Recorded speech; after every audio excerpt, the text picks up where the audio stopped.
ونصلي على رسوله الكريم أما بعد أعوذ بالله من الشيطان الرجيم بسم الله الرحمن الرحيم الحمد لله رب العالمين الصلاة والسلام على سيدنا محمد صلى الله عليه وسلم محترم حضرات میرے بھائیوں اور بہنوں السلام علیکم ورحمۃ اللہ وبرکاتہ۔ میرے عزیز دوستو، آج میں آپ سے ایک بات بہت محبت کے ساتھ کہنا چاہتا ہوں۔ ذرا اپنے دل پر ہاتھ رکھ کر سوچئے، کیا ہمیں واقعی میں وہ اذان کا انتظار ہے یا پھر ہمیں صرف افطاری، سحری اور چھٹیوں کا انتظار ہے؟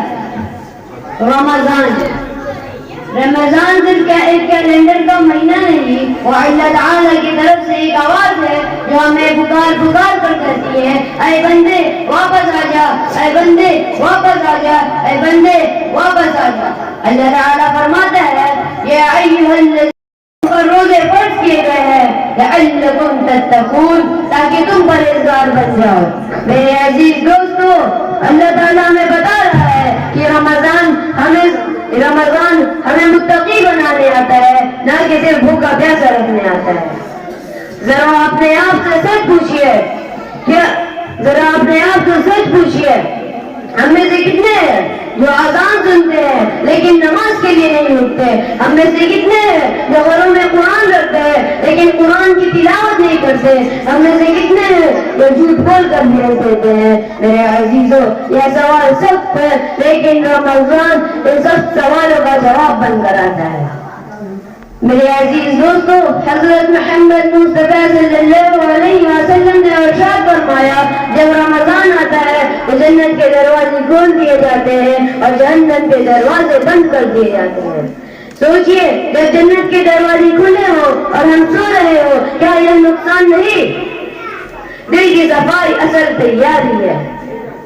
میرے عزیزو، سوچئے، ہم رمضان سے پہلے اپنے گھروں کو چمکاتے ہیں، اپنے برتن چمکاتے ہیں، اپنے کپڑے صاف کرتے ہیں، لیکن کیا ہم نے کبھی اپنے دل کو صاف کیا؟ دل جس میں حسد ہو، غصہ ہو، گناہ ہو اور ضد ہو، وہ دل رمضان کا استقبال کیسے کرے گا؟ اسی لیے محمد صلی اللہ علیہ وسلم نے ارشاد فرمایا، اللہ تعالیٰ تمہاری شکلوں کو نہیں بلکہ تمہارے دلوں کو دیکھتا ہے۔ آج دل کہہ رہا ہے مجھے بھی صاف کر دے۔ حضرت محمد صلی اللہ علیہ وسلم نے ایک اور جگہ ارشاد فرمایا، ہم میں سے کتنے روزے دار ایسے ہیں جنہیں روزے سے بھوک اور پیاس کے سوا اور کچھ نہیں ملتا؟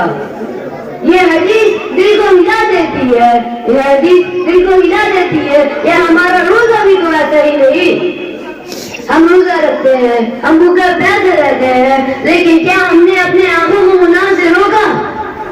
کیا اپنے زبان کو جھوٹ سے روکا؟ کیا اپنے دلوں کو اللہ تعالیٰ کے سامنے جھکایا؟ رمضان ہمیں اللہ تعالیٰ کے سامنے جھکانے آتا ہے، رمضان ہمیں سجدے میں توڑنے آتا ہے۔ اللہ تعالیٰ فرماتا ہے شہر رمضان الذی انزل فیہ القرآن، رمضان وہ مہینہ ہے اس میں قرآن پاک نازل ہوا۔ سوچئے، جس مہینے میں قرآن پاک نازل ہوا، اگر ہم اسی مہینے میں قرآن پاک کی تلاوت نہ کریں تو یہ کتنی بڑی محرومی ہوگی۔ روز ایک صفحہ ہی صحیح، ایک آیت ہی صحیح، لیکن دل سے پڑھیے، شاید ہمیں وہی آیت اللہ تعالیٰ سے جوڑ دے۔ میرے عزیز دوستو، کیا ہمیں یقین ہے کہ ہمیں یہ رمضان دوبارہ ملے گا؟ کتنے لوگ پچھلے رمضان میں ہمارے ساتھ تھے، آج قبروں میں سو رہے ہیں۔